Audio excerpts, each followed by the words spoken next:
It's not every day that you can say that we've reached peak internet, but I think that we have because a woman has just married ChatGPT.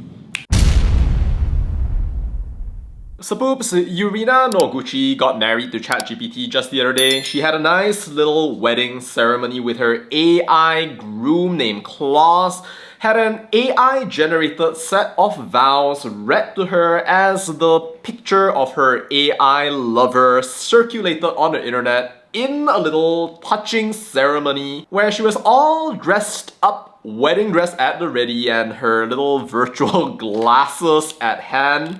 It was such a touching scene right here that makes me think that, yeah, we're doomed.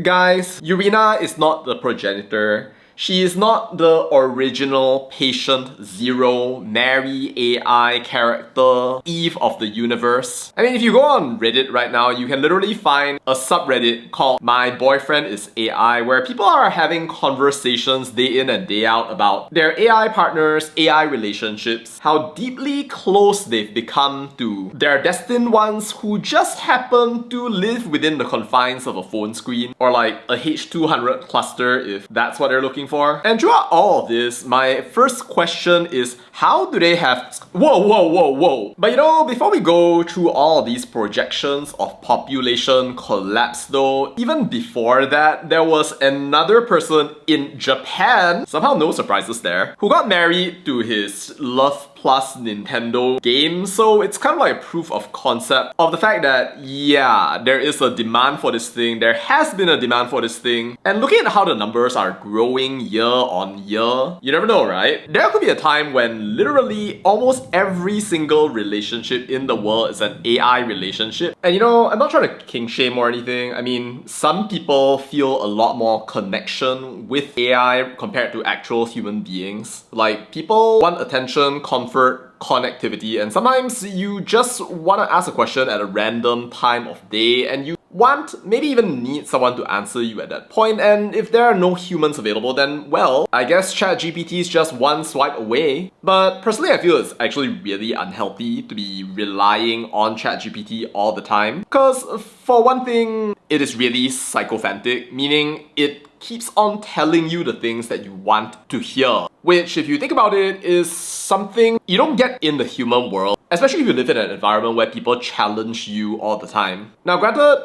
some people are just not confrontational, they don't want to take part in conflict. I think that as human beings, we have a natural aversion to actually going against people. But like, there are times when conflict is actually good, when you actually test your ideas against people, you actually listen to what they have to say from their own experiences. So in that situation where you're actually talking to high quality peers who really give you good feedback about the things that you believe, this is actually a very, very good thing. And if you're just using ChatGPT day in and day out, you know, you can throw yourself into a lot of different types of loops, confirmation biases, which if you have good, intelligent human friends, you wouldn't be dealing with in the same way. But you know, some people just don't care. It doesn't matter that it tells people to kill themselves once in a while, at least you have a companion that's gonna be with you all the time, telling you what you want to hear, never disagreeing with you. And for all you know, it'll just be a matter of time before having a relationship with an AI just seems like you're having a video call with a person every single day, and effectively it's going to become indistinguishable from your average long distance relationship, maybe even short distance relationships if they end up doing sex robots or something like that. I don't think we want to imagine society going down that pathway, but it could happen in our lifetime. As I kind of hinted before, having people take part in AI relationships en masse is probably not a good thing. It's like, we live in a human society, right? You expect people to talk to one another, to build relationships with one another. And when I say one another, I mean like other living, breathing human beings. So if you're using AI to replace that, it kind of seems like a disaster in the making. Like, are we building an isolated generation that is just gonna talk to chatbots all day and all night? Everyone can sit together in a room but be staring at their phones and having their communion behind a little black mirror of glass that stares at them, reflecting what they want to see, hear, feel, understand. That's not a healthy way to develop personality, you know what I mean? And it just worries me that somehow we're just cutting human beings out of the loop. But the other thing to think about is that for a lot of these people who are actually using AI every single day, right? Dude, what if they would just never get this kind of attention in real life? I mean, if you look back at the Yurina seppuku, the whole reason she got into using ChatGPT and she created Klaus in the first place was cause she got over a horrible engagement. Then she's like,